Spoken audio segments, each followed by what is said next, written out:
series. Today, we examine a man who has trained the greatest warriors of his time, Dronacharya. He was respected, feared, and highly skilled. Yet, his life was marked by difficult choices and moral dilemmas. Was he simply a brilliant teacher caught in a complex circumstance? Or did his own pride and personal history shape the conflict that followed? To begin with, let me ask Commander Girish Konkar, sir, what kind of early experiences shaped the leader that Dronacharya eventually became? Okay, thank you, Apurva, and thank you everybody for joining in. That first question, when we speak of Dronacharya, we usually remember the formidable commander of the Kuru army or the legendary teacher of the Pandavas and Kauravas. But before he became the guru of empires, he was a child born into a profound contradiction. He was the son of sage Bharadwaj, born a Brahmin, the highest order of spiritual and intellectual pursuit. He was raised in an environment of knowledge, discipline, and obviously sacred scriptures. He was simultaneously trained in the brutal art of warfare by none other than Rishi Agnivesh and Parshuram. We'll see that a little later. So from birth, Drona carried dual identities that rarely coexist in harmony. He was a man of knowledge, instinctively drawn to power, a scholar who had mastered the very weapons meant to be the tools of the Kshatriya. And this internal dynamics and tension defines his entire leadership journey. So you see, the birth of Dronacharya, as we know him, is not just a biological event. It's a psychological transformation. During his youth in the Gurukul of, as I'm sure all of you know about it, with a close friend, Drupad. There were two boys in a Gurukul living as absolute equals. They shared meals, lessons, and dreams of the future. In the idealistic bubble of the Gurukul, social status is invisible. Drupad, in a moment of that typical youthful exuberance, and I'm sure many of you can relate to that, even promises Drona that once he becomes king, his wealth and kingdom would be shared. Fantastic. It was a promise of eternal friendship. Many of us probably do that in our young age. But life has a way of changing equations. Drupad eventually, of course, ascends the throne of Panchala. Throne remains a poor Brahmin, struggling to make ends meet. Now, we are basing this whole thing on strictly at the Bhandarkar Oriental Research Institute's Critical Edition, which is translated by Dr. Vivek Oberoi, which is in English. I'm not a Sanskrit Pandit, therefore we are relying on the translation. In that, it gives a very different and perhaps a more professional picture of Drona images. Many popular versions of the story, as we have seen on TV, etc., mention the story of Drona mixing flour with water to mimic milk for his son Ashwatthama. In the Mahabharata, there is no such event. Nil. Zero. It's later on added. The critical edition focuses on a much more significant turning point. And that is among those which are there was the Parshuram encounter. See, Drona was living in poverty. He had knowledge, but could not use it. And it seemed that he was just waiting for a miracle to happen.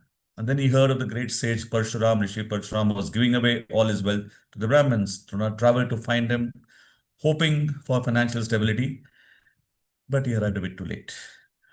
Parshuram had already given away all his gold and land, whatever he had, and he told Drona, look, I have only my body and my weapons left. Choose between them. Drona didn't hesitate. He didn't ask for a small pension. He asked Parshuram for the entire science of weapons and the secrets of the Astras.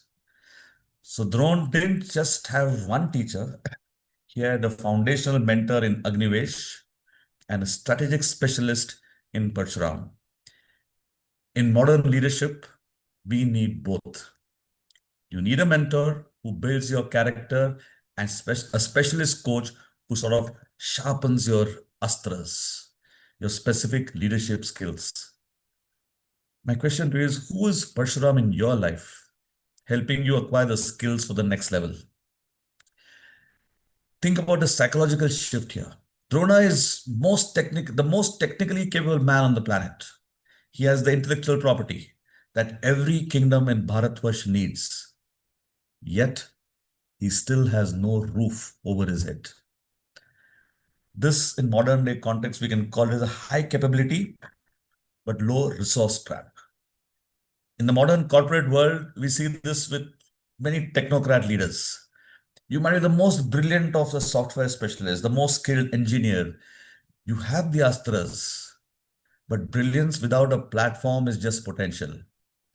And Drone realizes that to monetize his IP, he needs a partnership. He remembers Drupad. I remember that thing about Drupad promising him half the kingdom, not just as a childhood friend, but as a potential venture partner. Great. And therefore, he approaches Drupad. And now he's not just asking for a handout. He's offering the world's greatest military consulting. He's been trained by Agnivesh, which Drupad also has been, but now he's also been trained by Parshuram, who's given him some fantastic astras and military technical capabilities, which nobody else has got. So he goes to Drupad, but Drone does have an ego, and therefore it demands justice. Unfortunately, we can discuss it other way. Drupad is no visionary and sees only the rags and Drone's egos, not the astras. Therefore, he delivers that sort of crushing blow. He says friendship only exists between equals. Drone had the value, but did not have the status. Drupad had the status, yet he lacked the foresight to see the value in the proposition that Drone is bringing. For modern leaders, the lesson is crystal clear. Technical excellence alone is not enough.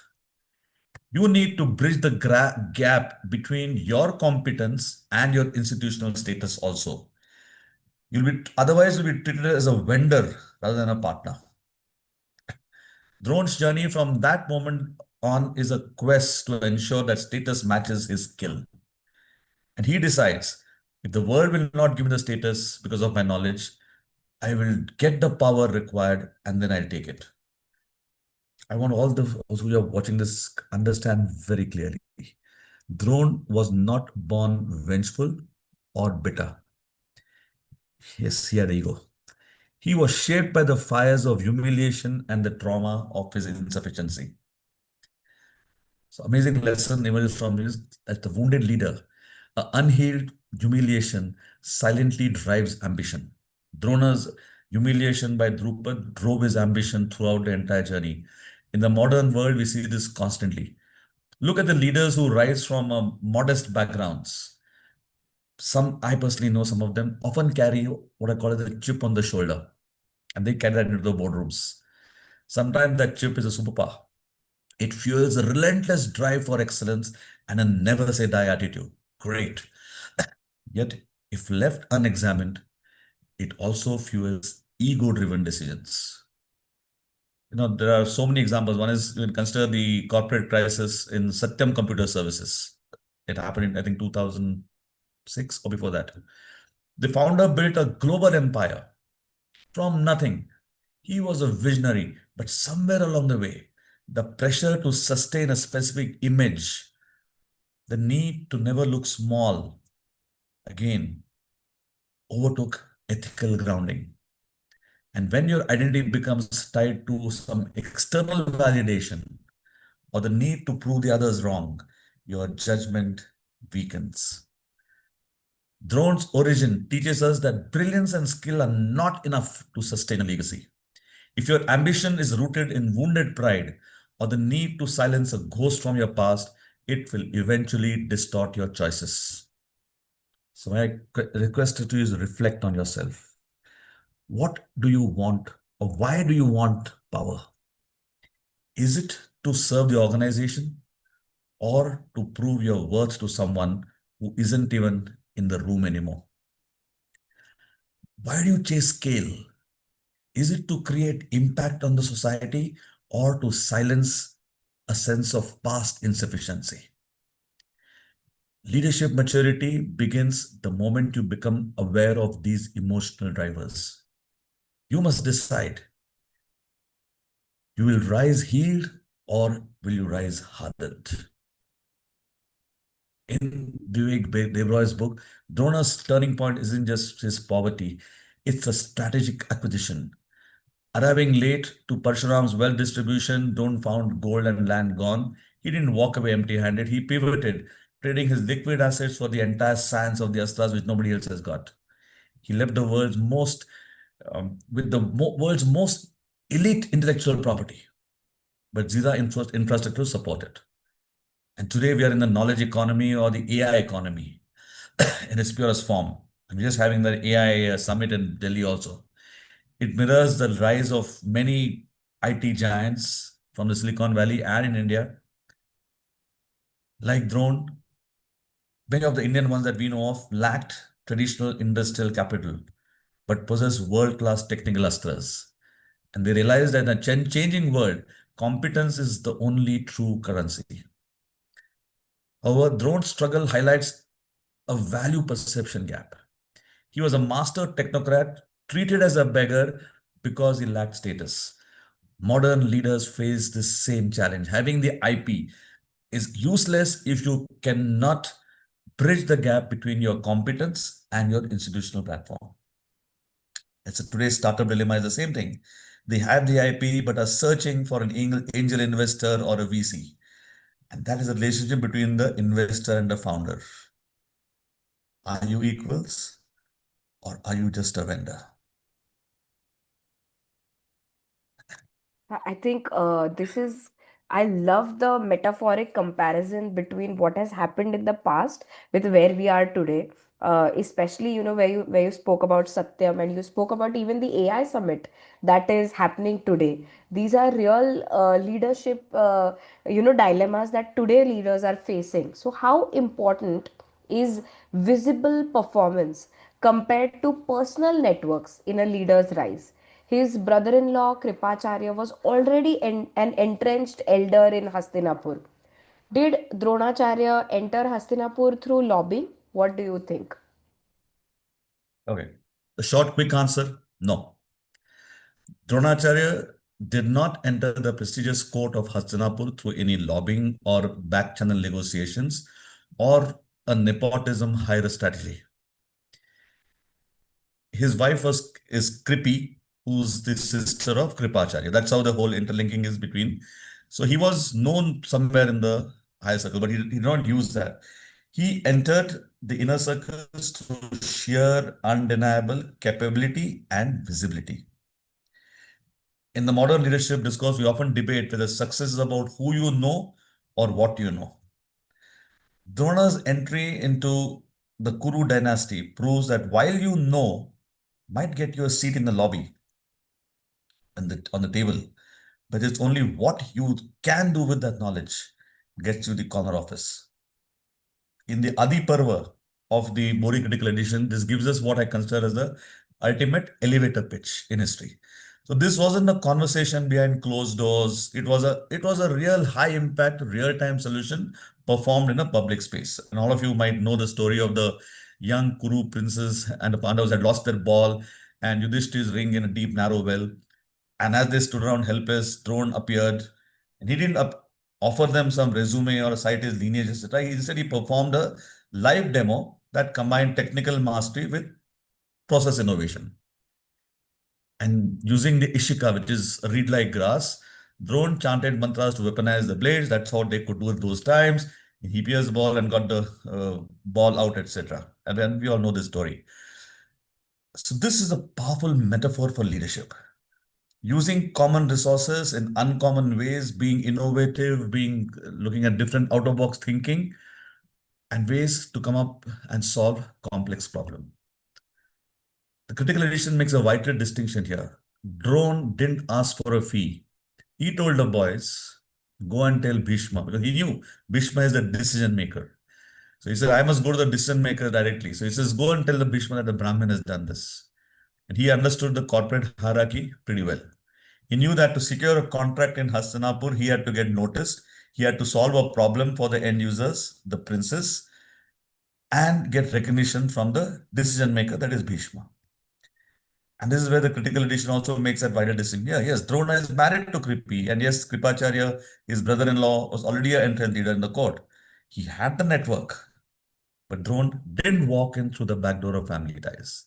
He waited for a moment where his skill could solve a visible, frustrating problem for the organization's stakeholders, the princes. So the children come to Bhishma and tell him report this about this miraculous stranger. And Bhishma, the ultimate talent scout, immediately recognized the brand of the skill. One thing I must say, when I started reading this Mahabharata, every character is very quick in decision making, most of them rather. Whether it's Duryodhan and he's selecting Karna, whether it's Bhishma when he hired, he did not wait for, didn't dilly-dally. Decision had to be taken, took it. This was one of those decisions. He took it, recognized the brand of the skill. He knew that only a master could perform such a feat. It was a performance witness that triggered the recruitment. No recommendation letter. And for modern leaders, I would say the lesson is very clear. Networking may open the door, but visible competence is what keeps you in the room. In the short term, yes. Long term, it's your visible competence. Drone did not rely on his brother-in-law, Kripacharya, for a favor. He created a moment where his skill was undeniable. In today's corporate ecosystem, what is your ball in the ecosystem moment, in the well moment? Is your visibility plus competence? These two combination is your opportunity formula. You got to have both visibility and competence. Don't just be the best. Be the best at solving a visible, frustrating problem that the organization is currently grappling with, probably staring at helplessly. That's your Dronacharya moment. Wow, I think, sir, there were so many light bulb moments when you were talking about visibility and competence, especially in a startup landscape where everybody, no matter where they are in the hierarchy, needs to bring their A game.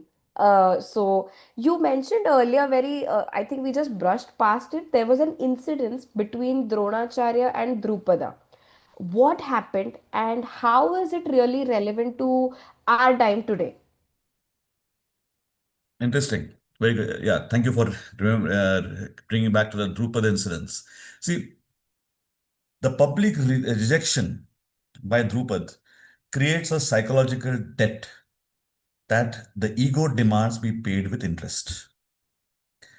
So when Drone stood in Drupad's court, that is years after, later on, uh, now after they left the Gurukul, now Drone, and he was sort of, he wasn't looking for a kingdom. He's looking for balance, the emotional ledger that had been bleeding. So after Drone becomes the martial teacher at Hassanapur, so so he became the he trained the princes. They were highly competent now, and they wanted to obviously give a Guru Dakshina. The earlier incidents between Drupad, in which Drone had asked him for half the kingdom. Okay. And Drupad says, no, that was all happened when we were children. In children, what you say doesn't have any meaning. It is just in light of the moment that I said that my half the kingdom is mine. And there was maybe if Drona had asked him in a different way, he would have said, I would have given it to you also. But Drone sort of demanded that, look, that time you promised me I want it now. Drupad says, what did I promise you? I don't remember. There's no signed document. So now when Drona becomes the martial arts teacher and he didn't ask from the Kuru princess for gold or land as his Guru Dakshina. He asked for a weaponized validation of his worth. And he used the students to capture King Drupad from Panchal. Arjun did all that. Again, I'm not going into the whole story of it, but they managed, Arjun successfully dragged the king of Panchal before throne. And now the power dynamic has finally inverted. Throne then divides the kingdom into two, and he says, I'm taking the northern half. I think it's called as, excuse me, I forget the name now. And he leaves the other half to Drupad. And then he famously declares, like, now we are equals. And now we can be friends again. On paper, Drone had fixed the problem. So Drupad had humiliated him years ago in his king when he had gone to him saying, "We are not equals, therefore I owe you nothing." He says, "Now we are equals. Let's be friends now." So on paper, Drone has fixed the problem.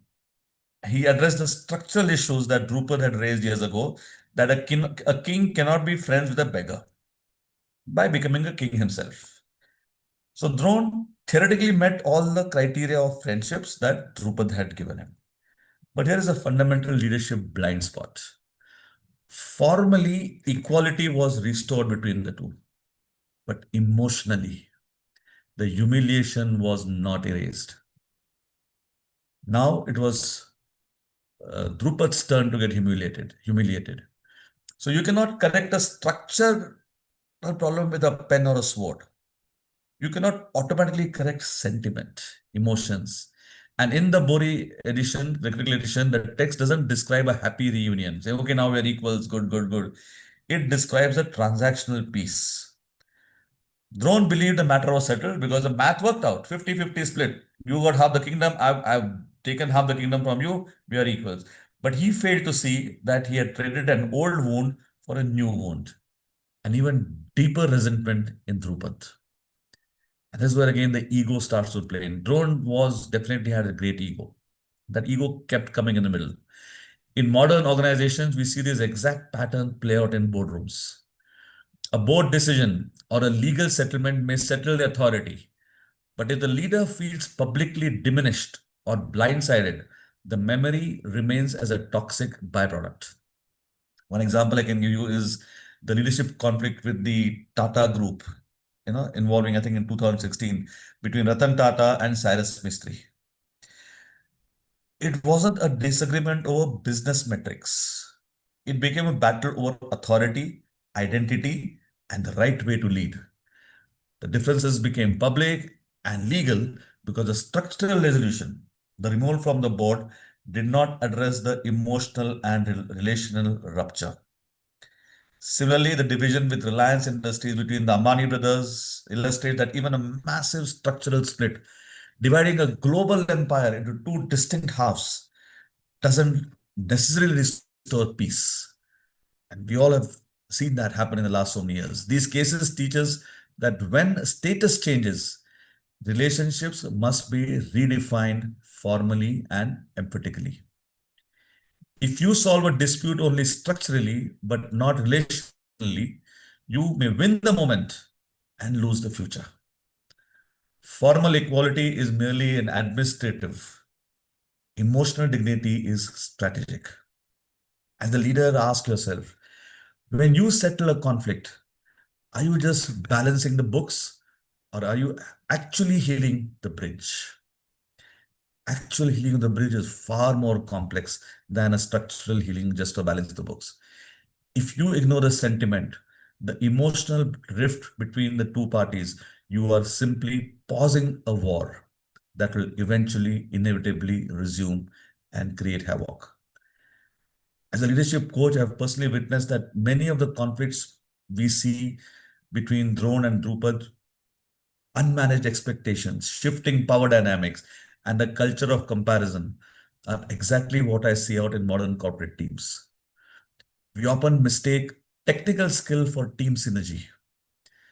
That is why in my high performance team development workshops, we don't just look at who is the best archer. We look at what is called as the Rube Goldberg of team interactions. How one person's move affects the next.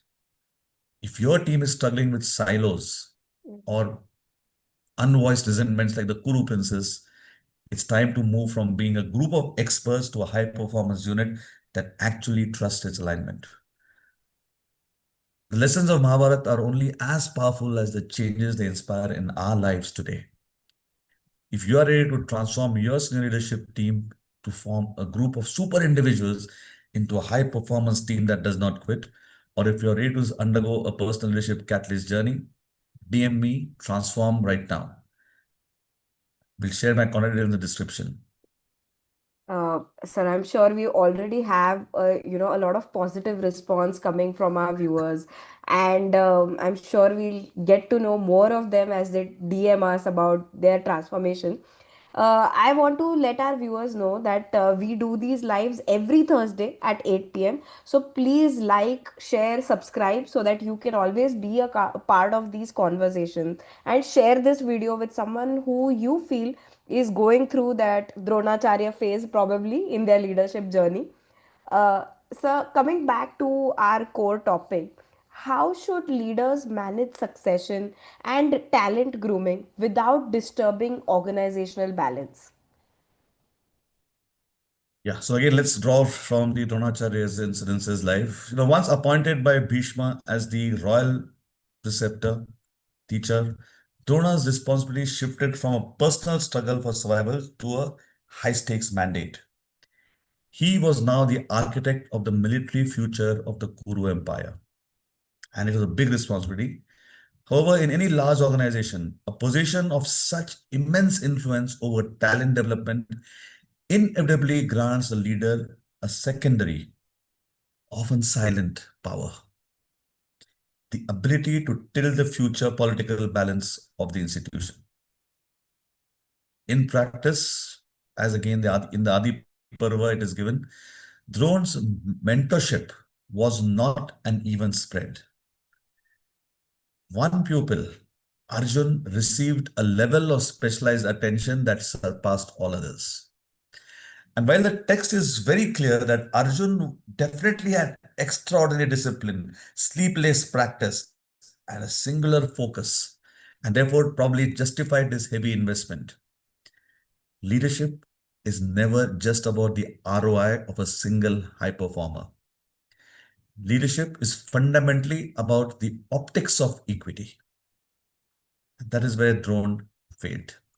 When one star student is publicly elevated and given exclusive access to advanced intellectual property, which in this case, divine weapons and secret techniques, which Drone did not share with the others, the rest of the organization doesn't just applaud, they observe, they calculate, and they resent. This dynamic fundamentally altered the long-term group psychology of the Kuru princess. The Kauravas led by an increasingly insecure Duryodhan. Didn't just see a brother getting better at archery, they recognized that the Pandavas were being systematically handed a superior military advantage, and the rift started to deepen. Drone's instructional choices were never neutral.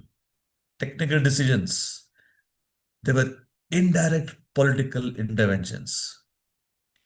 In modern corporations, leadership transitions and the grooming of top pair executives, which happens quite regularly, that shapes the internal competitive landscape for decades to come. When a CEO or a board appears to favor one specific high potential track, they call it hypo, it creates factional thinking. Those who control the training pipelines, the plum assignments, or the succession pathways are now the future direction of the institution. Technical competence is never neutral when applied inside a political system. If your development program appears uneven or lacks a transparent criteria, you are unintentionally strengthening one internal group while alienating the other group. And this ultimately leads to silo warfare, creating silos, empires within the empire, where the excluded group stops collaborating and starts sabotaging silently. For modern leaders, the question is really urgent. Are you building a meritocracy that everyone can trust, or are you creating a favored elite that will eventually trigger an organization's civil war? Dronacharya's commitment to Arjun's excellence was legendary, but also the spark that fueled the Kaurav's paranoia. In the boardroom, as in Hastinapur, how you groom your best talent determines whether your legacy will be one of unity or a kingdom or departments divided. Sir, I think you've touched on a very important point here, especially for those who work in extremely large organizations. I'm sure they've understood what you mean when you say silo warfare, because it's almost like every department or every team is pursuing a different goal even within the company. So that's a very important point. I'm sure it has resonated a lot. So, how should leaders nurture high performers without alienating the rest of the team? I mean, what could be the opposite of what Dronacharya did, basically? Okay, first was Dronacharya's promise to make Arjun the greatest archer in the world and was more than just a private goal. It was a loud, private, a public commitment that echoed through the halls of Hastinapur. Arjun was good, no doubt, but when you are publicly elevating him in front of everybody, that creates resentment in many people. Drone didn't just hope for Arjun's success. He took aggressive, deliberate steps to engineer it. And this included providing specialized after-hours instruction and most controversially, the neutralization of Eklavya to ensure no external competitor could challenge Arjun's supremacy. While Drone was arguably rewarding merit, yes, Arjun was indeed the most disciplined and receptive student. The public declaration of this preference created a toxic ripple effect. In any team, when a leader signals that the number one spot is already reserved, the remaining members don't just work harder; they often become disillusioned. Other students, particularly the Kauravs, stopped viewing the training as a collective growth exercise and began seeing it as a zero-sum game. This culture of comparison between the two was established and codified by Drone himself.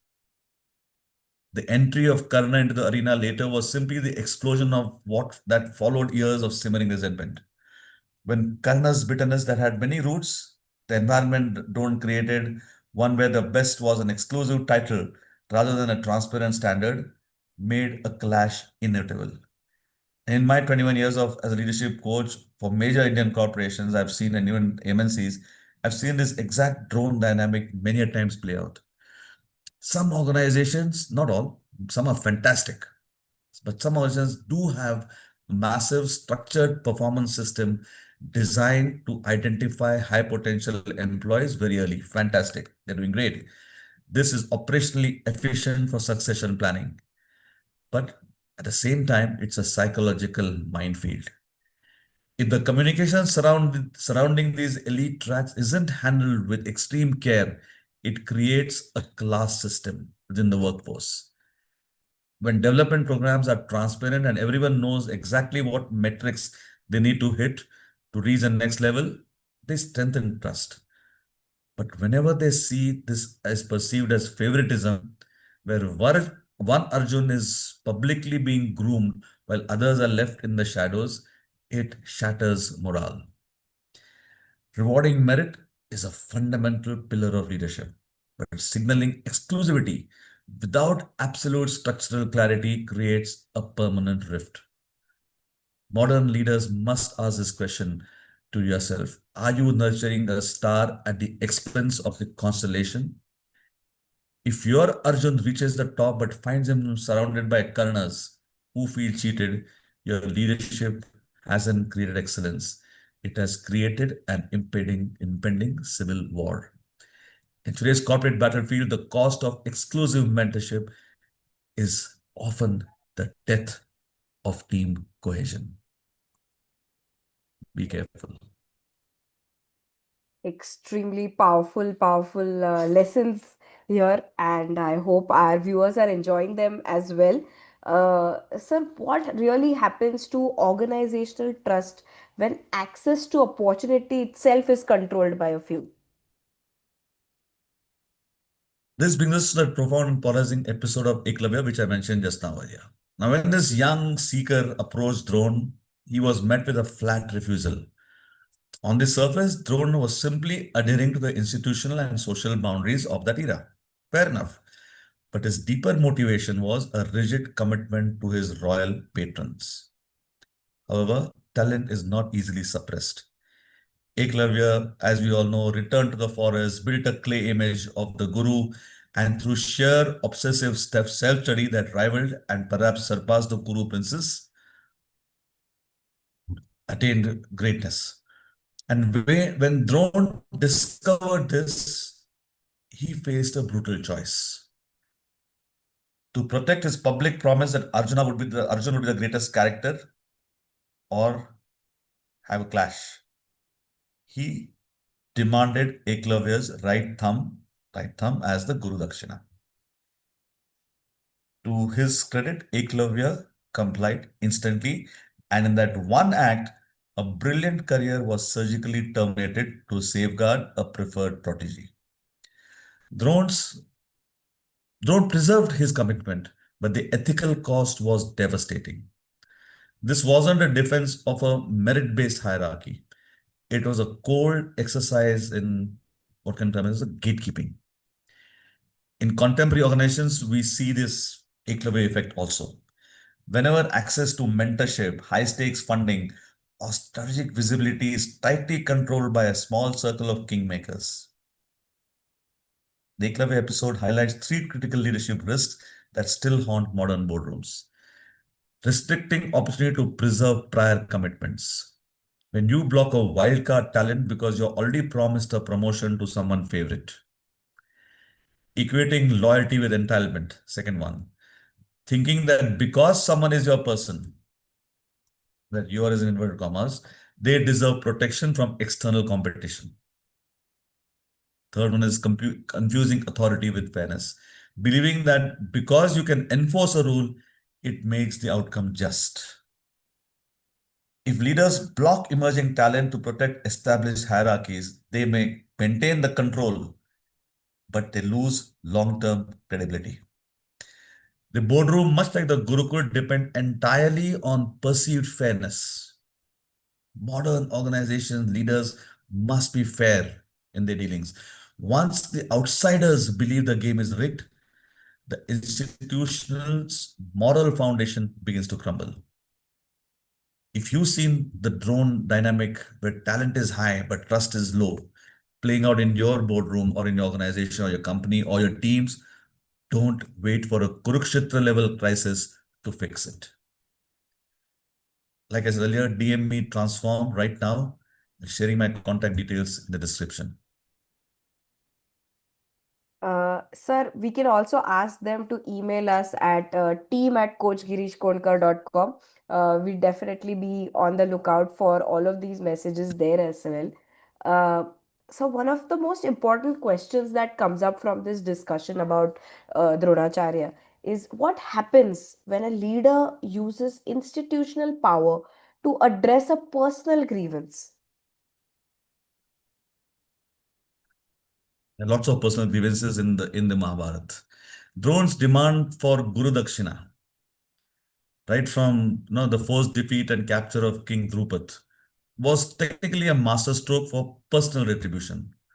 By using the military might of the Kuru princes to settle private scores, he successfully inverted the hierarchy of his youth, turning his former humbler into a prisoner.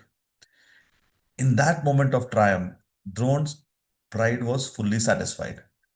However, there is that chilling aftermath.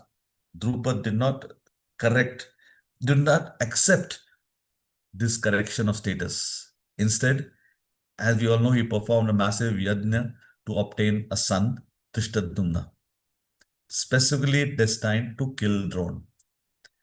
So this is the ultimate warning for any leader. Short-term satisfaction created a long-term existential risk. Drone resolved a personal grievance, but in doing so, he generated a cycle of instability that would eventually consume him. And when you use institutional power, the resources, the people, and the authority of your organization to settle personal scores, you aren't just solving a problem, you are engineering a future adversary. And we see this pattern repeatedly in modern corporate history. The earlier one, which I had mentioned earlier, Tata mystery, legal battles, which still continue after 10 years. I think just about 6 months back, there was a major hullabulla in the papers about the BORI tussle.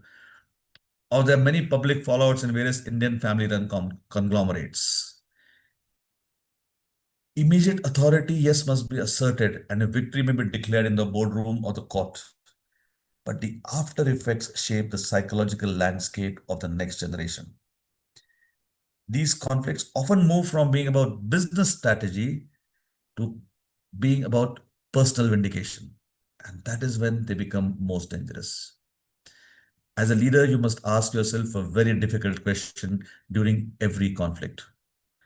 Are you resolving a problem, or are you simply creating a more sophisticated enemy? If your win leaves the other party feeling publicly shamed or structurally robbed, the conflict hasn't ended. It has simply gone underground, under the carpet, to wait for its moment of eruption. Strategic leaders require that restraint to realize that true resolution must be relational and emotional, not just retributive or not just pure on the books. It requires far more investment in emotions and relationships.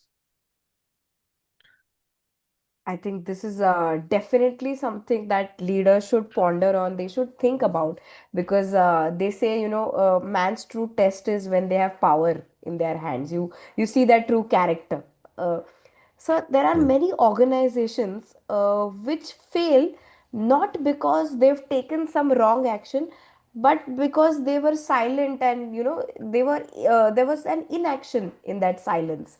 How often do you think this happens, and how can organizations work around it?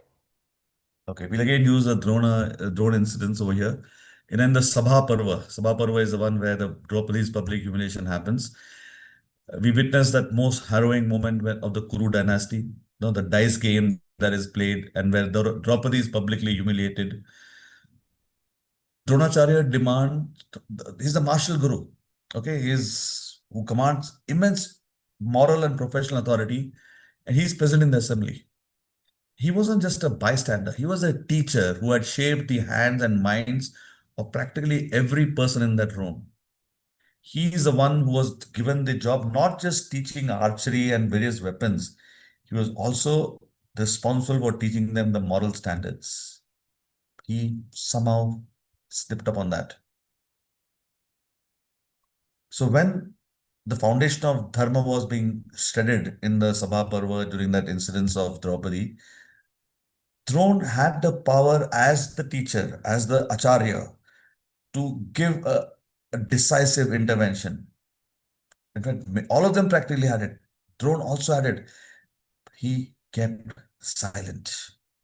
And his silence was not just an absence of speech, it was a significant institutional failure. Silence in moments of ethical breakdown is never neutral, it is an enabler. And when the most capable and respected figures in the room remained quiet, and there were many of them there, Bhishma was there. He did not raise his voice to tell them to keep quiet and shut up. Drone did not do it. The Mahabharat text doesn't say why, but Drone kept quiet. And therefore, when the most capable and respected figures in the room remain quiet, they provide a moral shield for the guilty to continue. And in corporate India, we often analyze ethical crises like the most example was Satyam computers. That scandal as failure of accounting, but the fundamental failures of courage, of conviction, the inability of the people who were there at the helm, who knew something is wrong. They may not have known exactly what was going on wrong, but they knew kuch to gadar hai. They kept quiet. Many independent directors, many directors on the board of companies, they know something is not right. They may not again know what exactly is the figure, but they know kuch to gadar hai. Do they keep quiet or do they question? Unfortunately, many keep quiet. And there are enough instances in our modern Indian context. Yes Bank, ILFS, Satyam Computing, I can go on. These scandals involve governance oversight, where multiple stakeholders who had the expertise to see the truth remained silent. silence does not necessarily mean agreement, but irrevocably limits your moral stature as a leader. If you only lead when it is safe or politically convenient, you are not a leader. You are just a careerist. And this is the drone dilemma. Are you prioritizing your position over your principles? That's why your entire value system comes into play. How committed are you? Your integrity, your honesty, your ethics, your morals, and most important, your courage of conviction to stand up and say, this is wrong in such words. Or are you the one who says, oh, this seems to be wrong. Can you please have a look at it? The leader is one who says, this is not correct. Throne may have been felt bound by his namak, मैंने नमक खाया हुआ है इनका, and therefore for his employment at the Kuru court. And many of you, I'm sure, would be feeling this also, कि हमने नमक खाया organization का. But authority carries an inherent responsibility to intervene when institutional ethics are compromised. And this leadership is at every level, not just the boardroom level, not just the CEO, not just the VP, not just the AVPs. It goes right down to your team members. Do they stand up when they realize something is going wrong? That is where leadership matters. Are you creating a team of only yes men? Are you creating a team of people who will stand up and say, this seems to be wrong? The lesson for the modern boardrooms is very powerful. If the elders, the seasoned CXOs, the CEOs, and independent directors do not speak up during a culture of not speak up during a culture of toxicity or ethical compromise, their previous technical contributions lose all weight. Leadership requires courage, not just on the battlefield of market share, but in the assembly of ethics and values. Sharpen your values. If you remain silent during a visible injustice that is taking place, or something wrong that is taking place, that silence becomes your legacy. Be strong. Strength, really, sometimes it's just about the little steps of courage you take, and it's not always about the big gestures. Especially this part that, silence is not going to be your savior, especially if you're a leader. So another question that comes up in this context is that today's institutions, often leaders are defeated by competitors, or are they more defeated by their own unexamined attachment? What is it? So Dronacharya again will take his was a formidable commander, a tactical genius who seemed invincible on the battlefield of Kurukshetra. And when he became the commander in chief after Bhishma died, he was very effective. He, however, carried a singular fatal vulnerability, his blinding attachment to his son Ashwatthama. And Krishna, the ultimate strategist, realized that Drone's technical mastery could not be overcome by arrows alone or the weapons alone. He had to be neutralized through a psychological masterstroke. And when that rumor spread that Ashwatthama is dead, and Yudhishthir confirmed it with that whispered condition about an elephant, Drone's internal world collapsed. He was not defeated by a superior warrior. He was dismantled by his own unexamined emotions.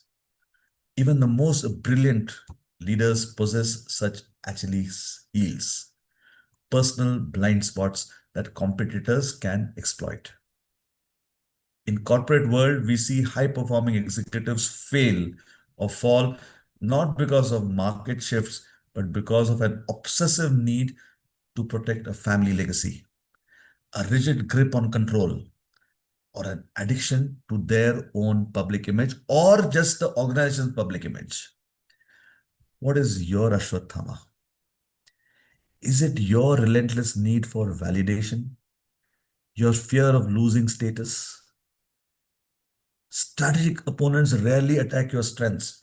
They look for the psychological entry point where your objectivity ends and your attachment begins.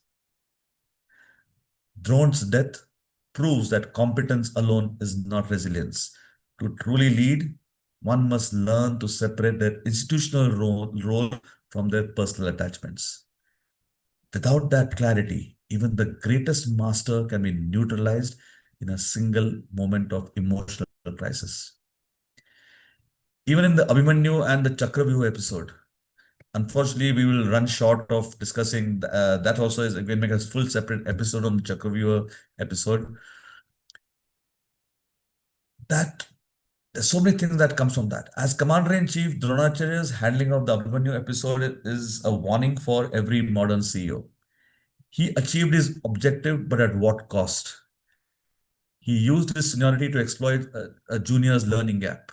He chose a tactical win over institutional integrity. That from that moment onwards, the entire battlefield, the rules of war were thrown into the dustbin. Drone would have prevented that. In my leadership coaching, we call this as a C-suite blind spot, where the pressure to perform turns a mentor into a predator. Are you training your Abhimanyus to succeed, or are you designing Chakravyuhas to keep them in their place? Folks, Dronacharya's rise was not accidental. His competence was always visible, but his inner conflicts shaped his legacy. The real leadership question is not how high you rise, but what drives you when you get there. Dronacharya's final defeat wasn't a failure of skill, it was a failure of self-awareness. He simply lays down his arms and is killed. He had an Ashwatthama, an unexamined emotional attachment that neutralized his brilliance.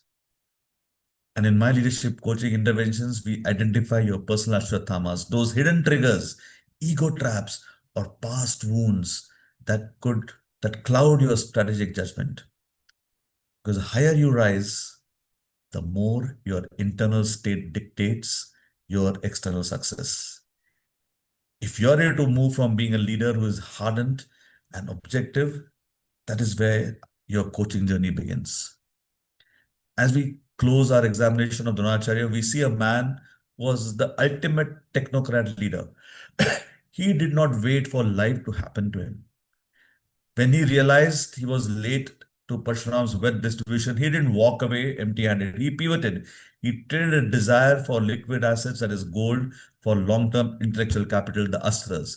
He understood that in a changing world, competence is the only true currency. However, he learned the hard way that in a rigid hierarchy, competence alone without a platform is invisible. And his conflict with Drupad wasn't just a personal spat, it was a failed merger and acquisition of interest. That's where Drone's ego mattered. Drone had the R&D, he had the IP, the weapons, and Drupad had the infrastructure, the capital, the kingdom. Because they couldn't find a way to align as equals, they became lifelong competitors. In the final assessment, I would say Dronacharya's life leaves us with three definitive key takeaways for you, the leader of today. One, being the master at what you do, that Arjun level of coaching doesn't exempt you from the need for organizational alignment. Drone was the best teacher, yet he became the servant to the system, the Kauravas. And therefore, the Kauravas didn't share his moral compass. Second, by signaling that only one person, that is Arjun, could be the best, Drone inadvertently created a culture of exclusion.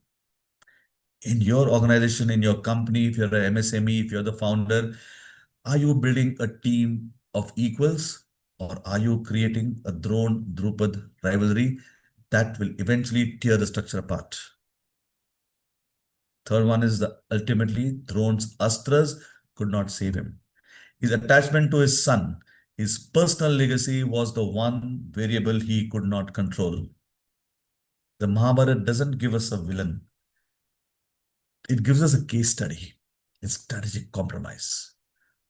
Drone rose healed from poverty, but he stayed hardened emotionally by his history. As we come to the end of this webinar today, ask yourself, are you using your astras to build a kingdom of merit? That is your organization. your company, or are you just trying to prove something to the Drupads of your past? The battlefield of leadership is won by those who possess both the weapon of skill and the shield of self-awareness. Ask yourself, are you carrying a decision today that was shaped by an old wound?